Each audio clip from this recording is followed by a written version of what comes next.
علم نشرح لک صدرک، اس کے اندر علم نشرح کا لفظ ہے، اس کے 3 نام سماعت کر لیجئے۔ اس کو سورۃ الانشراح بھی کہتے ہیں، دوسرا نام سورۃ الشرح ہے اور تیسرا نام سورہ علم نشرح ہے۔ یہ مکیہ ہے، مکہ المکرمہ میں نازل ہوئی، اس کی 8 آیات ہیں، ایک رکوع پر مشتمل یہ سورت ہے۔ جس طرح سورۃ الضحیٰ آپ علیہ السلام کی شخصیت پر، آپ کی سیرت پر مبنی ہے، اسی طرح یہ سورت بھی جسے علم نشرح کہا جاتا ہے آپ علیہ السلام کی شخصیت کے احوال پر اور آپ علیہ السلام کی سیرت طیبہ کا موضوع لیے ہوئے ہے۔ اللہ وحدہ لا شریک ارشاد فرماتا ہے علم نشرح لک صدرک، علم کیا نہیں نشرح کھول دیا ہم نے لکا آپ کے لیے، صدرک آپ کا سینہ، اے پیارے محبوب کیا ہم نے آپ کا سینہ آپ کے لیے نہیں کھولا؟ تو جناب موسیٰ علیہ السلام نے بارگاہ خداوندی میں دعا کی، رب اشرح لی صدری، سورۃ طٰہٰ آیت نمبر 25 میں اللہ وحدہ لا شریک سے انہوں نے دعا مانگی جسے قرآن نے اپنا حصہ بنایا۔ رب اشرح لی صدری، اے باری تعالیٰ میرا سینہ میرے لیے کھول دے، یہ جناب موسیٰ علیہ السلام نے دعا کی۔ اللہ وحدہ لا شریک نے حضور اکرم صلی اللہ علیہ وآلہ وسلم سے فرمایا اے پیارے محبوب، جو نعمتیں دوسرے نبیوں کو مانگنے سے ملتی تھیں تمہیں بن مانگے بغیر طلب کیے ہوئے میں وہ نعمت دے رہا ہوں۔ تو موسیٰ علیہ السلام نے عرض کیا اے باری تعالیٰ میرے لیے میرا سینہ کھول دے۔ حضور اکرم صلی اللہ علیہ وآلہ وسلم کو بن مانگے اللہ وحدہ لا شریک نے فرمایا اے پیارے محبوب ہم نے آپ کے لیے آپ کے سینے کو کھول دیا۔ کلیم اور حبیب میں یہ فرق ہے، کلیم مانگ کر نعمت مانگا کرتا ہے، نعمت کو طلب کرتا ہے، اور حبیب اور محبوب کو بن مانگے وہ نعمت اللہ وحدہ لا شریک عطا فرما دیتا ہے۔ آیت نمبر 1 میں آپ علیہ السلام کے شق صدر کا واقعہ موجود ہے۔ حضور اکرم صلی اللہ علیہ وآلہ وسلم کا شق صدر زندگی میں 3 مرتبہ کیا گیا۔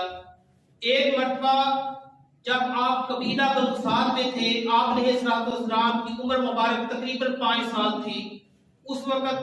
دوسری مرتبہ وحی کے نزول کے آغاز کے وقت، اور تیسری مرتبہ معراج کی رات جب اللہ تعالیٰ سے مناجات کا وقت تھا، اس وقت آپ علیہ السلام کا شق صدر کیا گیا۔ احادیث کا مفہوم یوں ہے، حضور اکرم صلی اللہ علیہ وآلہ وسلم نے فرمایا کہ آسمان سے اترنے والے 2 اترے، ان میں ایک نے میرا جو سینہ ہے حلقوم سے لے کر ناف تک، یہاں سے لے کر یہاں تک سینہ چاک کر دیا اور اندر سے جمع ہوا خون، اور دوسری حدیث پاک میں ہے کہ سیاہ رنگ کی کوئی چیز کو نکالا، اور میرے قلب کو جو نبی رحمت صلی اللہ علیہ وآلہ وسلم کا قلب ہے وہ تمام قلوب سے افضل والا ہے، میرے قلب کو اللہ وحدہ لا شریک کے یہ تو مقرب تھے انہوں نے آب زمزم سے دھویا۔ اس کے بعد ایک سونے کا تخت لایا جاتا ہے اور اس کے اندر ایمان اور حکمت ہوتا ہے، وہ ایمان اور حکمت آب زمزم کے ساتھ میرے قلب کو دھونے کے بعد ایمان اور حکمت اندر بھر دیا جاتا ہے۔ حضور اکرم صلی اللہ علیہ وآلہ وسلم نے فرمایا ولا لم ولا وجہ، نہ خون نکلتا ہے نہ مجھے درد محسوس ہوتا ہے، اور ایمان اور حکمت میرے اندر بڑھ دی جاتی ہے، اس کے بعد اس کو بند کر دیا جاتا ہے، اس کے بعد میرے لیے براق لایا جاتا ہے، اور دوسری حدیث میں براق کا ذکر نہیں ہے۔ تو 3 مرتبہ حضور اکرم صلی اللہ علیہ وآلہ وسلم کا شق صدر ہوا، تو حضور اکرم صلی اللہ علیہ وآلہ وسلم سے اللہ وحدہ لا شریک نے اسی کو ذکر فرمایا علم نشرح لک صدرک، اے پیارے محبوب کیا ہم نے آپ کا سینہ آپ کے لیے نہیں کھولا؟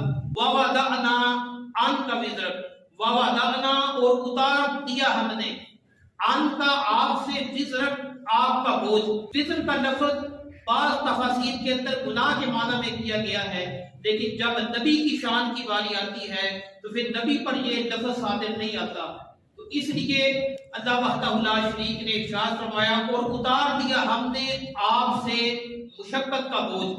اور پہلی وحی کے نزول کے وقت آپ کے جسم پہ لرزہ طاری ہو جاتا ہے، آپ علیہ السلام فرماتے ہیں میرے اوپر کمبل اوڑھ دیا جائے۔ اس کی وجہ یہ ہے اللہ تعالیٰ نے دوسرے مقام پہ ارشاد فرمایا لو انزلنا هذا القرآن على جبل لرأيته خاشعا متصدعا من خشیۃ اللہ، اگر یہ قرآن پہاڑوں پر نازل ہوتا یہ پہاڑ ریزہ ریزہ ہو جاتے۔ تو قربان جائے حضور اکرم صلی اللہ علیہ وآلہ وسلم کے سینہ اقدس پر کہ جہاں قرآن آتا ہے ہمیشہ کے لیے محفوظ ہو جاتا ہے۔ وحی کے بوجھ کی کیفیت کو اللہ وحدہ لا شریک نے ہلکا کر دیا، بعد میں بھی وحی اترتی رہی لیکن اس میں تخفیف کر دی جاتی ہے۔ وحی کی وہ شدت جس سے آپ کی طبیعت نڈال ہو جاتی تھی۔ الذی، وہ جو، انقادہ، جس نے توڑ دیا، ظہرت، آپ علیہ السلام کی پیٹھ مبارک کو، آپ علیہ السلام کی پشت مبارک کو، وہ بوجھ جس نے آپ کی کمر کو توڑ دیا تھا، اللہ وحدہ لا شریک نے اس بوجھ میں تخفیف کر دی۔ اللہ وحدہ لا شریک نے وحی کی وہ سختی آپ پہ آسان کر دی۔ اللہ وحدہ لا شریک نے وہ بوجھ آپ سے کم کر دیا۔ قریب تھا کہ وہ آپ کی کمر کو توڑ دیتا، اس سے یہ مطلب نہیں ہوتا کہ وہ کمر کو توڑ دے گا، یعنی جتنی سختی پہلے وحی کے نزول کے وقت تھی بعد میں وہ سختی نہ رہی، وہ سختی، وہ شدت وحی کے اندر نہ رہی جس کا آپ پر گراں قدر بوجھ محسوس ہوتا تھا۔ وَرَفَعْنَا لَكَ ذِكْرَكَ، اے پیارے محبوب ہم نے آپ کے لیے آپ کے ذکر کو بلند کر دیا۔ دیکھیں اللہ وحدہ لا شریک آپ کا ذکر بھی بلند فرما رہا ہے، ساتھ بتلا بھی رہا ہے پیارے محبوب آپ کے لیے ہم آپ کا ذکر بلند کر رہے ہیں۔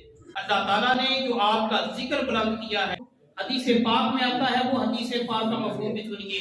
حضرت جبریل امین آسمان دنیا سے نازل ہوتے ہیں، آسمان دنیا سے ان کا نزول ہوتا ہے اور آ کر عرض کرتے ہیں یا رسول اللہ یا حبیب اللہ، میرا اور آپ کا رب آپ کو سلام بھیجتا ہے اور فرماتا ہے وَرَفَعْنَا لَكَ ذِكْرَكَ، اور ہم نے آپ کے لیے آپ کا ذکر بلند کر دیا۔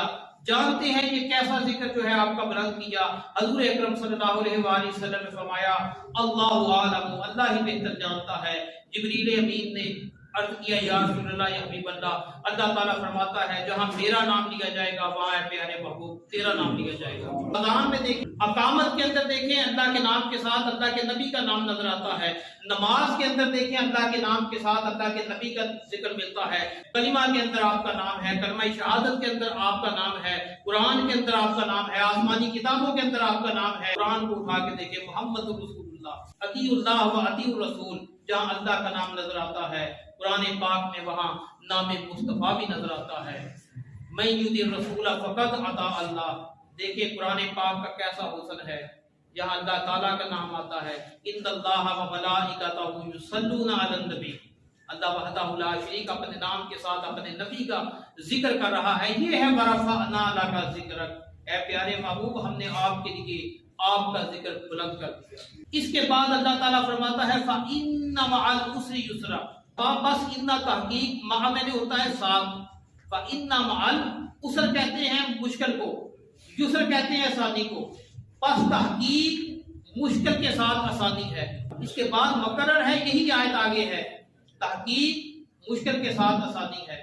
پہلے ہے فا کا اضافہ ہے فَإِنَّ مَعَ الْعُسْرِ يُسْرًا، آگے ہے إِنَّ مَعَ الْعُسْرِ يُسْرًا، بس مشکل کے ساتھ آسانی ہے، تحقیق مشکل کے ساتھ آسانی ہے۔ تو یہ تکرار ہے۔ حدیث پاک حضور اکرم صلی اللہ علیہ وآلہ وسلم اپنے دولت خانے سے باہر نکلتے ہیں، آپ علیہ السلام مسکرا رہے ہیں، ایک مشکل جو ہے اس کے ساتھ دو آسانیاں ہیں۔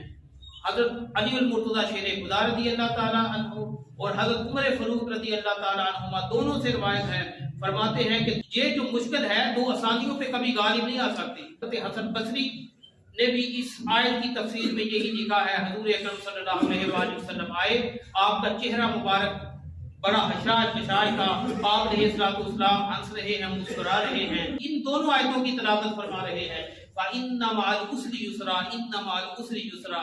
اس کے بعد اللہ وحدہ لا شریک ارشاد فرماتا ہے فَإِذَا فَرَغْتَ فَانْصَبْ، واپس اذا جب فرغت فارغ ہوں آپ، فانصب پس محنت فرمائیں۔ اس کا یہ مطلب نہیں ہے کہ پہلے آپ علیہ السلام محنت نہیں فرماتے، جب آپ فارغ ہوں یا فرائض ادا کر چکے ہوں، جب آپ فرائض نماز پڑھ چکے ہوں، فانصب پس دعا میں مشغول ہو جائیں، کیونکہ دعا بھی عبادت ہے۔ نفل کی طرف آ جائیں، یہ بھی عبادت ہے۔ تہجد پڑھ لیں، یہ بھی عبادت ہے۔ دعا کی طرف آ جائیں، کہ حضور اکرم صلی اللہ علیہ وسلم اشراق بھی پڑھتے تھے، چاش بھی پڑھتے تھے، تہجد بھی پڑھتے ہیں اور باقی ذکر اذکار بھی کرتے ہیں، وعظ و نصیحت بھی کرتے ہیں، تبلیغ بھی کرتے ہیں، اقوال زندگی بڑے احسن طریقے کے ساتھ گزار رہے ہیں، لین دین کے معاملات بھی ہیں، جنگ میں بھی شامل ہو رہے ہیں، غزوات میں بھی جا رہے ہیں اور کمانڈر ان چیف بھی نظر آ رہے ہیں، آپ علیہ السلام ہر طرف کامیابی کے جھنڈے گاڑتے نظر آ رہے ہیں۔ یہی ہے فَإِذَا فَرَغْتَ فَانْصَبْ وَإِلَىٰ رَبِّكَ فَارْغَب، اے پیارے محبوب اپنے رب کی طرف خوب رغبت اختیار کرے، وَإِلَىٰ اور طرف، ربی کا اپنے رب کی طرف، فَارْغَب خوب رغبت اختیار کرے۔ اور حضور اکرم صلی اللہ علیہ وآلہ وسلم پر یہ آیت اللہ تعالیٰ نے اتاری ہے، اور اس سے مراد تریم امت ہے۔